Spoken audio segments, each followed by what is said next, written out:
আচ্ছা, আমি green road থেকে আসছি, গ্রিন রোড থাকি। আমার নাম আফরোজ আহমেদ।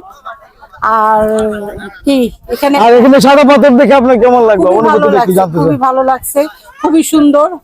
এখানে যারা আগে পাথরগুলা চুরি হয়েছে এমন খবর তো পেয়েছেন আপনি? জি জি পেয়েছি। খুব খারাপ লাগছে শুনে যে সাদা পাথর চুরি করাটা, এটা একটা আমাদের দেশের পাথর চুরি করাটা খুব খারাপ। এটাই হচ্ছে আমাদের বিষয়, কারণ আমাদের দেশের সম্পদ নষ্ট করা নিজেরা খুবই খারাপ। চুরি করে সে আর কত টাকাই কামাইতে পারবে? প্রকৃতিকে ধ্বংস করলো। হ্যাঁ, প্রকৃতি ধ্বংস করছে, এটা ঠিক না। এটা আমাদের দেশের মানুষের সম্পদ নষ্ট করা ঠিক না। সবাইকে এখনো সতর্ক করা উচিত যে তারা যাতে জীবনে কখনো এই ধরনের চুরি না করে, কারণ আমাদের দেশের সম্পত্তি নষ্ট করা মানেই অনেক খারাপ এবং প্রকৃতিকে ধ্বংস করলো। প্রকৃতি এক সময় তার মানে প্রতিশোধ নেয়, এটাই কিন্তু বাস্তবতা। প্রকৃতি যেভাবে প্রতিশোধ দিয়েছে, এখন গরমের সময় গরম বেশি, শীতের সময় শীতে আসে না, মানে আমাদের ওয়েদার যেন চেঞ্জ হয়ে গেছে, প্রকৃতিগত কারণে এগুলো হয়েছে। সিলেটে একদমই ঠান্ডা নাই। আমরা এত সুন্দর আসলাম, ভাবলাম যে চিটাগাঙে এসে সিলেটে এত ঠান্ডা, কিন্তু কোনো ঠান্ডাই নাই। প্রকৃতি ঠান্ডা আসবে কোথা থেকে? সবই তো গরম করে রেখে দিচ্ছে, ঠান্ডা হবে কোথা থেকে বলেন? এখন আমিও কিন্তু শীতের কাপড় নিয়ে আসলাম, গাড়িতে রেখে আসছি, কারণ দেখলাম আমরাও সবাই আসছি। আমার মেয়ে নাতি নাতকুর ওরা কোথায় আছে? এই যে আছে।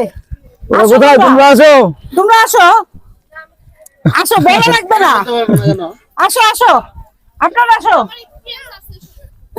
আপনারা আসো, আসো, নানু আসো, আসো। আপনি কি হয়? নাতিন। নাতনি, নাম কি তোমার? আরশিয়া। আরশিয়া, মাশাআল্লাহ। কিসে পড়ো? ক্লাস 3 তে। Very good. তুমি ভালো থাকবে। তো আজকে এই পর্যন্ত। ধন্যবাদ আপনাকে। আপা যেটুকু কথা বললেন, এটুকু কথা আসলে আমাদের মনের কথা। এগুলো হচ্ছে মনের অব্যক্ত কথাগুলো আমরা ব্যক্ত করতে পারি কোনো না কোনো স্কোপ পাইলে।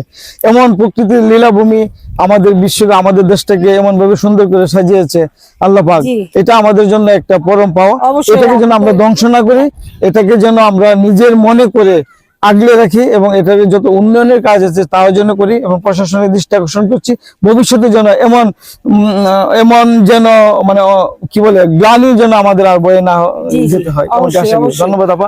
আমাদের দেশটা যাতে সুন্দর থাক, সবাই বেঁচে থাক, সবাই সুস্থ থাকুক, এটাই আমার কথা, যে সবাই সুস্থ ভালো থাকুক। থ্যাংক ইউ ভাই। Thank you thank you thank you সবাই।